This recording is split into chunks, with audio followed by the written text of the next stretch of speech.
So today I want to share with you why I've stopped spending money. And reason number one, I'm just a humble average millennial who's a parent, a homeowner with a $128,000 net worth who's hoping for a little student debt relief. What? According to this Business Insider article, the average millennial is supposedly already a parent, a homeowner, has a massive net worth of $128,000, but also needs help with their college loans. Who is this mythical creature they speak of, because they sound just as badly made up as Gollum from the new Lord of the Rings game? Have you seen how bad he looks?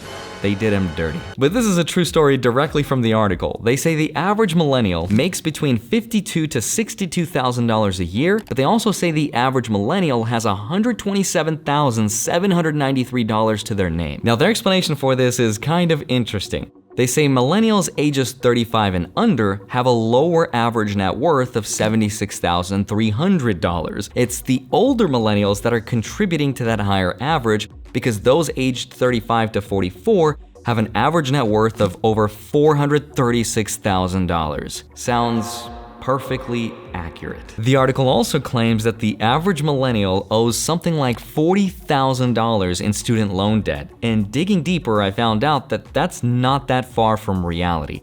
According to data directly from St. Louis Fed, 43.5% of millennials ages 36 to 41 owe less than $20,000, but when they increased the age range from 35 to 49, the average went up to $43,400. I was today years old when I learned you could be a 49-year-old millennial. If that sounds wrong to you, it's because that article is completely wrong.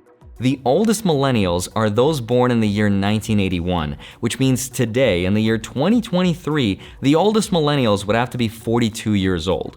Now, the article also claims that more than half of millennials today are now homeowners, and that's when I stopped reading. Now, it is possible to own a home as a millennial outside the metaverse, but you do have to live way below your means, spend less than what the average person does, save and invest the difference. So in today's video, I want to share with you what I've stopped spending money on.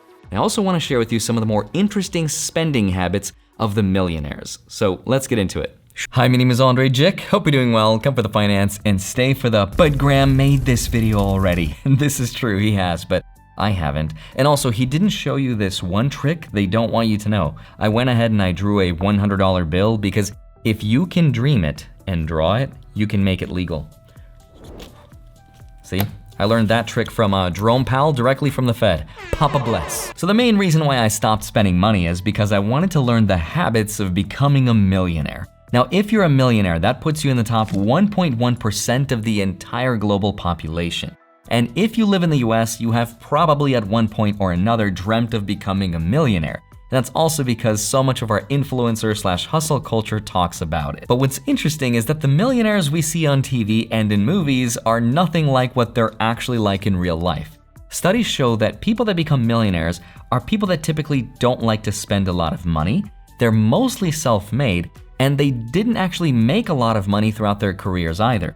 And this was proven to be true in the National Study of Millionaires. When most people think of millionaires, they probably think of people that make a lot of money, multiple six figures, or they had really rich parents. But believe it or not, almost 80% of millionaires didn't receive anything from their parents. And it was found that only 3% of people actually inherited an amount of $1 or more million.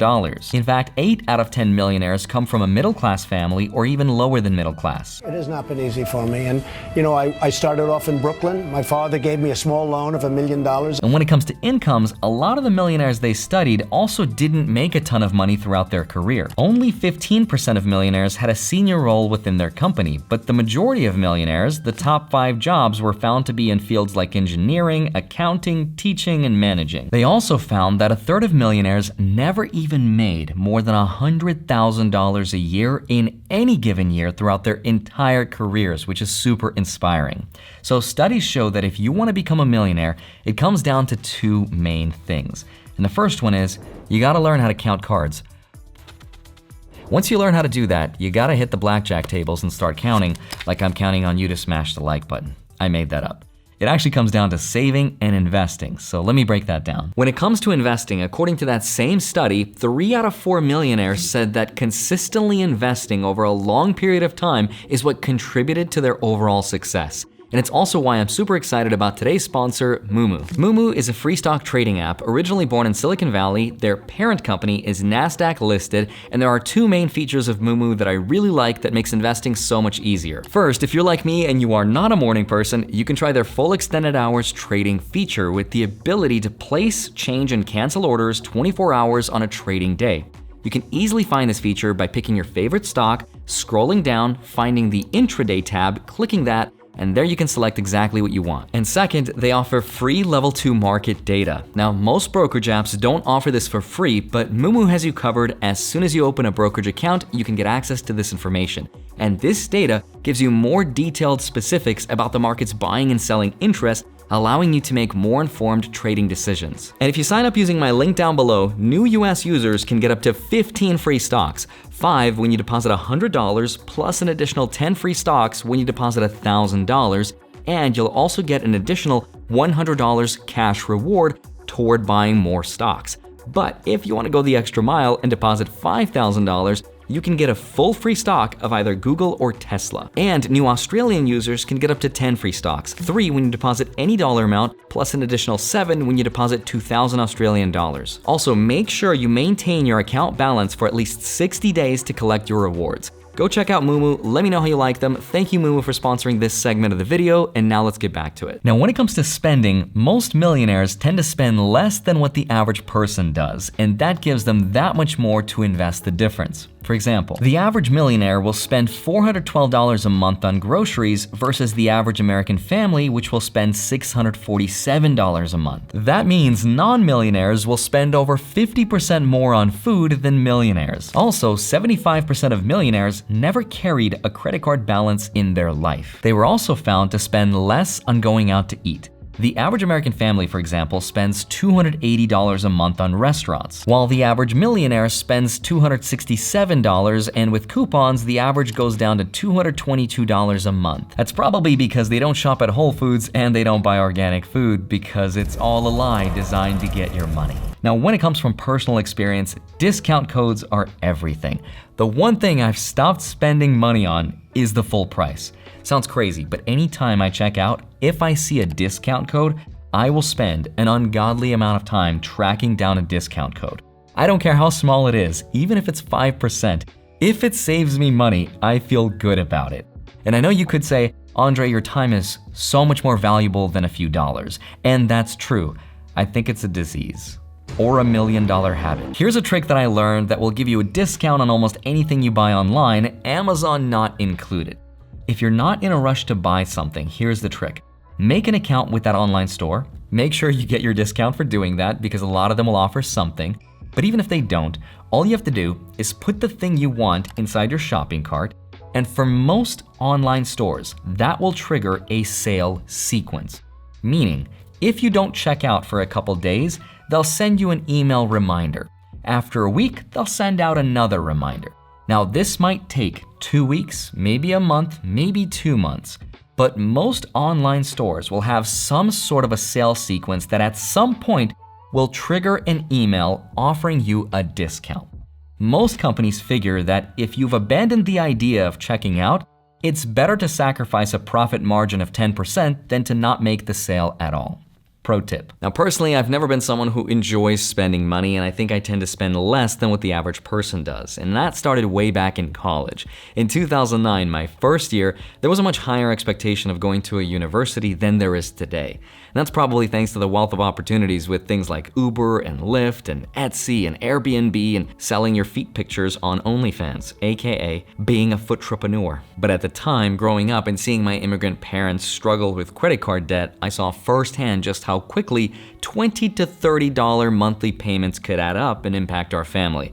And that's why growing up, I was terrified of borrowing money, so I never did. Now, since then, the cost of the average college tuition has went up, especially for private colleges. The median student loan balance is now much higher for Gen Z than it was for millennials, which is especially bad in today's environment, where 92% of student loans have an interest rate ranging anywhere between 5 to 7.5%. And that's about what you could expect to make in the stock market, especially this year. So for me, not going to college was a huge contributor in being able to save and invest the difference early on, and that's how I was able to build my $200,000 portfolio, which also gave me a lot of options.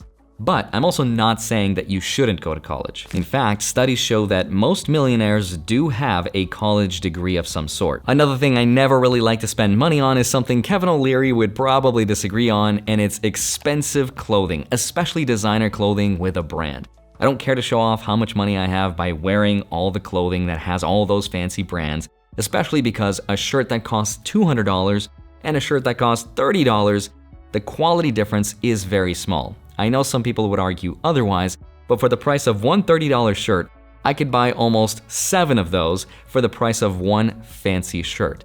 True story, Graham Stephan actually gave me a hand-me-down of a hand-me-down shirt which I wear all the time.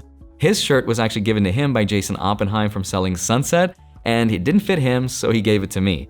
I'm not wearing it right now, but at some point I'll wear it in one of my videos. But there are things I do spend a lot more money on than what the average person does. And when I started YouTube, for example, I spent a lot of money on cameras and lenses and lighting and computers, and that was a good investment because it let me make more money on YouTube. But over time, those spending habits evolved into what I think improves the quality of my life. For example, one of them is my gym membership, which I know full well I could save at least $130 a month on if I just ordered some weights off Amazon, but I also know that I'm not as motivated to work out at home and I need to be surrounded by other people, and that I think pushes me to improve the quality of my life. I also spend a lot on things like sheets and pillows and mattresses because we spend a third of our lives in our beds, and I want that to be a comfortable lifestyle. I also spend a lot of money on investing. Stocks, index funds, dividends. It's not actually spending, it's investing, but that also means I have less of a discretionary income to spend on what I want, but hopefully when I'm older and I need the money most, I'll have a more comfortable lifestyle. But overall, I think it's kind of interesting that when most people think of millionaires, they tend to think of people that can buy anything they want whenever they want, but the truth is, the people that ended up becoming millionaires are those that delayed gratification, and it was their frugal spending habits that made them millionaires in the first place. That's also why most of them are self-made. It takes a very long time to do. That's why most millionaires are 57 years old on average. It's not something that happens overnight. It's a result of decades and decades of making good decisions consistently. It's also why when you look at people that have made their money really fast, like famous athletes or actors, a lot of them ended up going broke because the majority of them never built the habits of not spending their money. I'd love to hear your thoughts and tips and tricks on how to become a millionaire. Let me know what you've stopped spending money on, but in the meantime, I hope you have a wonderful rest of your day. Smash the like button, subscribe if you haven't already. Don't forget to grab your free stocks, links are down below, and then go track them automatically with a spreadsheet linked down below in my Patreon. Love you, thank you so much for watching this video. I'd love to see you back here on Monday and Friday, sometimes a Wednesday. See you soon, bye-bye.